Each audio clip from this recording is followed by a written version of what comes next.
Hello everyone, welcome back to Shipra's world यानी कि शिप्रा की दुनिया में एक बार फिर से आप सभी का स्वागत है। कैसे हैं आप सब लोग? होप सो कि आप सभी अच्छे होंगे।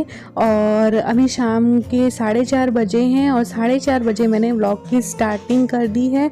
और मौसम बहुत ही सुहाना हो रहा था, रिमझिम रिमझिम सी बारिश भी हो रही थी। तो बारिश और मौसम का लुत्फ़ उठाने के लिए हम लोग ऊपर आ गए थे और अथक की यहाँ पर मस्ती चल रही है। जैसे ही ऐसा मौसम होता है या पापा साथ में होते हैं तो उसकी फुल मस्ती चलती रहती है। तो मैंने सोचा चलो मौसम अच्छा हो रहा है तो क्यों ना बेसन के पकोड़े भी बना लिए जाएं। तो मैं यहाँ पर नीचे आ गई हूँ पकोड़े बनाने के लिए। तो पकोड़े बनाने के लिए सबसे पहले मैंने ऑयल को गरम कर दिया है, क्योंकि बेसन का घोल तैयार करूँगी तब तक तेल भी अच्छे से गर्म हो जाता है। तो मैं हमेशा सबसे पहले जब भी पकोड़े बनाती हूँ ना तो तेल गर्म करने के लिए चढ़ा देती हूँ, जिससे तेल भी टाइमली गर्म हो जाए। जब तक हमारा घोल तैयार हो तब तक तेल भी गर्म हो जाता है और फिर हमारा घोल भी रेडी हो जाता है इतने में। तो हमारी टाइम की बचत भी हो जाती है इस तरीके से। तो यहाँ पर अब मैं बेसन निकाल रही हूँ और 4 जनों के हिसाब से बेसन निकाल रही हूँ। और इसमें सारे वही बेसिक मसाले, पकोड़े बनाने तो सभी को आते हैं। आलू के पकोड़े बनाऊँगी मैं। तो 4 जनों के हिसाब से मैंने बेसन भी निकाल लिया है और अब वही बेसिक मसाले इसमें डाल रही हूँ। और मुझे ज़रूर बताना कि ऐसा मौसम होते ही कौन कौन पकोड़े तलने किचन में चला जाता है। सो फ्रेंड्स, जैसा कि अभी आपने देखा बारिश का मौसम हो रहा है, तो बारिश का मौसम है तो मैं बना रही हूँ पकोड़े बनाने की तैयारी कर रही हूँ। तेल मैंने चढ़ा दिया है, बेसन भी मैंने निकाल लिया है और बस इसमें मसाले डालूंगी और फटाफट पकोड़े तलूँगी, क्योंकि बारिश के मौसम में पकोड़े ना बना जाए ये कैसे पॉसिबल हो सकता है। तो चलिए फटाफट से बना लेते हैं बेसन के पकोड़े और फिर मिलती हूँ आप लोगों से। और बस मैं पकोड़ों के लिए घोल बना ही रही थी कि इतने में सिस्टर का कॉल आ गया और हम ऐसे ही नॉर्मल सी बात कर रहे थे। तो उसने पूछा क्या कर रही है, तो मैंने कहा मैं पकोड़े बना रही हूँ। तो मुझे ऐसा लगा शायद वो बाहर ही है मेरे घर के। तो उसने मुझसे बोला बाहर आके देख। तो मैं जैसे ही बाहर गई तो सच में वो लोग बाहर खड़े थे और उन्होंने मुझे सरप्राइज़ दिया अचानक से। और वो अचानक से ही आगे बिन बताए जीजा जी, प्राची और ईलू, और फिर उनके पीछे पीछे मम्मी पापा और भी निकल गए, ब्रदर और भाभी भी, क्योंकि मौसम तो अच्छा हो ही रहा था। तो वो लोग भी फिर यहाँ पर आ गए थे मेरे घर पे। और थोड़ी देर हम लोग बैठे और हम सब लोगों ने थोड़े थोड़े बस पकोड़े वगैरह खाए और हम लोग फिर घूमने के लिए निकल गए। तो यहाँ पर मैं अपनी सिस्टर से हम बातचीत करने लग जाते हैं, इधर उधर की हमारी जो भी बातें थी वो हम एक दूसरे से पकोड़े बनाते बनाते कर रहे थे। और इतने में ब्रदर ने भी एंट्री कर ली थी घर में, तो वो भी आ चुका था, क्योंकि पहले उनका कोई प्लान नहीं था। प्राची अचानक से ही आ गई थी। फिर जब प्राची यहाँ पर आई उसने बाद में कॉल किया तो वो लोग भी आ गए। तो यहाँ पर भाभी भी पहुँच चुकी है।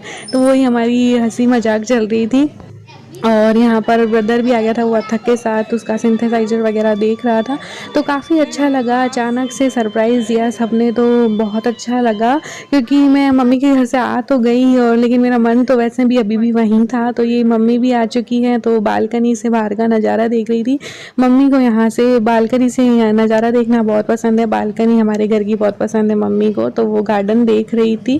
तो बस उसके बाद हम लोगों ने पकोड़े वगैरह खाए, क्योंकि ज़्यादा तो मैं बनाए नहीं थे, थोड़े बहुत ही थे। तो थोड़े बहुत हमने पकोड़े वगैरह खाए और फिर हमारा घूमने का प्लान तो था ही। मौसम अच्छा हो और हम लोग घूमने ना जाएं, ये कैसे पॉसिबल हो सकता है।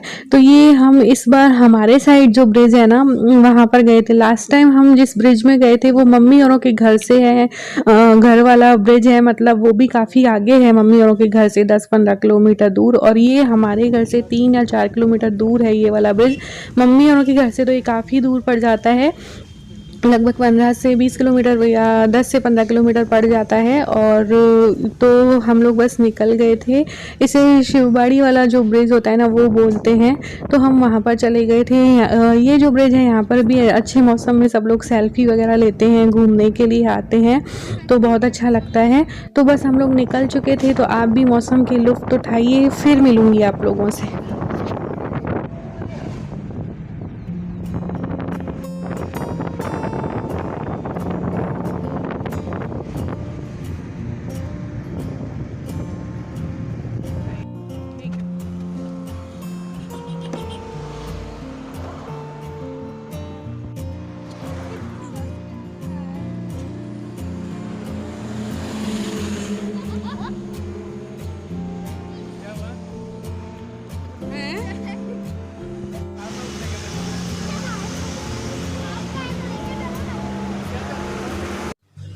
और ये है मॉर्निंग की क्लिप। मम्मी वगैरह चले गए थे, उसके बाद मैंने कोई भी व्लॉगिंग नहीं की थी और काम ही निपटाना था। तो चाय भी मैंने अब चढ़ा दी है और सुबह सुबह तो चाय से ही शुरुआत होती है, सभी के घर में चाय से ही शुरुआत होती है। तो चाय मेरी रेडी हो चुकी है, आप सब लोग भी आ जाइए, चाय को एंजॉय कीजिए हमारे साथ।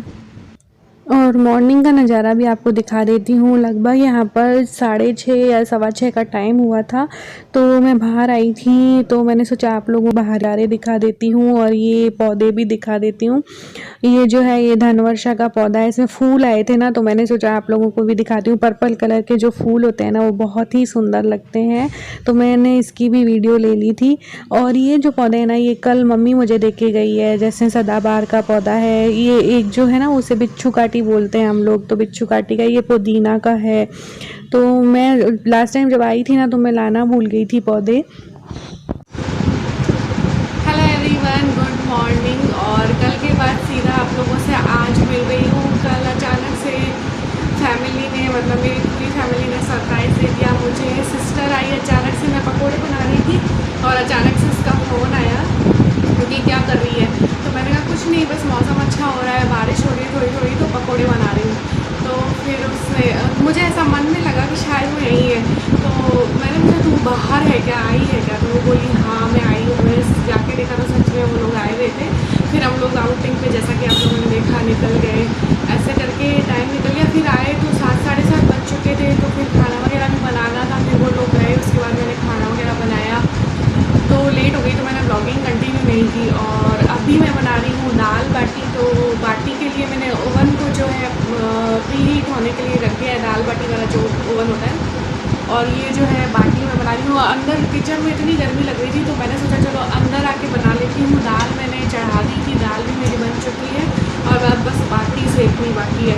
तो मैंने सोचा चलो आप लोगों से भी बात कर लेती हूँ और व्लॉग को भी कंटिन्यू कर लेती हूँ। तो मैं यहाँ पे आ गई और आप लोगों से बात करने का भी मुझे मौका मिल गया। किचन में इतनी ज़्यादा उमस हो रही थी ना कि खड़े होकर पॉसिबल नहीं हो रहा था काम करना। तो फ़ैन की आवाज़ आपको ज़रूर आएगी, तो इसे अवॉइड कीजिएगा। तो चलिए अभी तो फिलहाल बना लेती हूँ बाटी और फिर ब्लॉग कंटिन्यू करते हैं। तो ये यहाँ पर फ्रेंड्स हमारा ओवन जो है ये भी प्री हीट हो चुका है। बाटी मैंने बना ही ली है, तो फटाफट से बाटी सेक लेते हैं अब। और ये जो सारी बाटी है वो 1 बाय 1 करके मैं ओवन में रख दूँगी और फिर बस फिर इन्हें ना धीमी आंच पे हमें सिकने देना है, क्योंकि तेज़ आंच पे सेकते हैं ना तो बाटी वो ये जलने का डर रहता है। और ऊपर से तो ये सिक जाती है, लेकिन अंदर से फिर कच्ची रह जाती है। तो इसे ना बहुत धीमी मतलब आंच में ही सेकना होता है और इसमें टाइम भी काफ़ी लग जाता है, क्योंकि धीमी धीमी जो फ्लेम होती है ना, लो फ्लेम पे, उसमें टाइम लगता है पकने में, बट खाने में बहुत टेस्टी लगती हैं। तो हमारे घर में तो अक्सर बनती ही रहती हैं। तो ये देखिए कुछ बाटी तो तैयार हो चुकी हैं और कुछ धीरे धीरे हो जाएंगी। तो काफ़ी तो बाटियाँ सिक चुकी हैं, इन्हें उलट पुलट करके और भी मैं सेक लूँगी। और जो सिक चुकी हैं उन्हें बस निकाल के, और दाल हमारी तैयार है। तो बस इसका चूरमा बना के और फिर बस खाना खाएंगे। और इस व्लॉग को मैं यहीं पर एंड करूँगी। व्लॉग कैसा लगा मुझे ज़रूर बताइएगा कमेंट्स करके। और अब मुझे जन्माष्टमी की तैयारी करनी है, तो उसमें भी लगना है। तो इस व्लॉग को यहीं पर एंड कर देते हैं, शुरू करेंगे एक दूसरा व्लॉग और मिलती हूँ नेक्स्ट व्लॉग में। तब तक के लिए बाय बाय, टेक केयर, अपना और अपनों का ख्याल रखिएगा।